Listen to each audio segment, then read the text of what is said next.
protect the coast, not to give approvals blindly. They have given approvals to this entertainment hub blindly. Don't they know it's a flood-prone area? How could they do that? Blindly and under pressure. I feel they should do their job without fear, and if they cannot, I think they should resign and go home, because name today is much more important than just a job, and you're just there to give in to the pressures that come to you. So GCZMA, I would request them earnestly to protect our flood-prone areas. We are in danger. People of Panjim are in danger. And then afterwards, taking our bodies to the morgue is not going to solve the problem once Panjim areas are flooded. Let's avert the danger right now.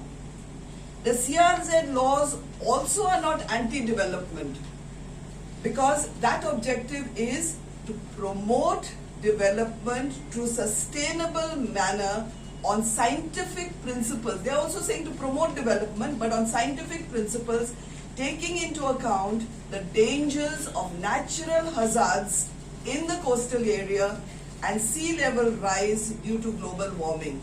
Even CRZ is talking about this. So all the government has to do is implement this, not go against the CRZ laws and the order of their own chief town planner.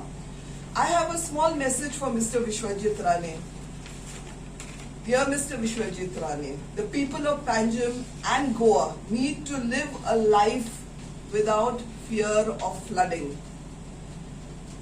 We have seen what happened in Jammu and Kashmir yesterday. Just a cloud burst can get Panjim flooded.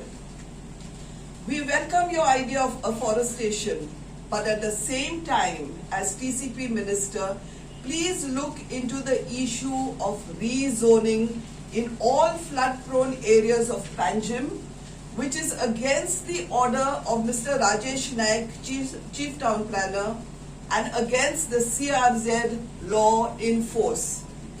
Please revert these areas into their existing zoning, and then we will know that you are really serious about greening of urban areas to lower heat levels and make it bearable for the people living in the cities. Thank you.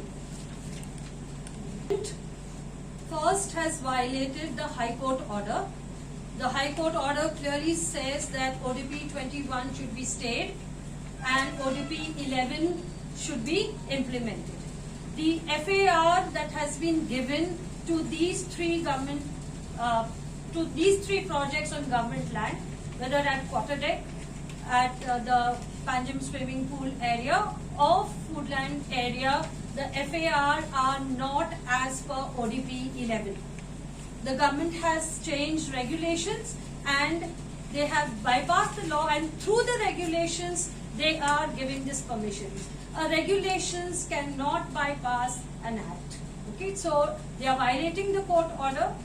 Besides, again we are reiterating, these areas are flood-prone areas and no construction is permitted, and the government should adhere to the rules. Now we have pointed out the construction permitted on government land. The entire Panjim, there are more areas marked as flood-prone areas, and permissions have been granted there also.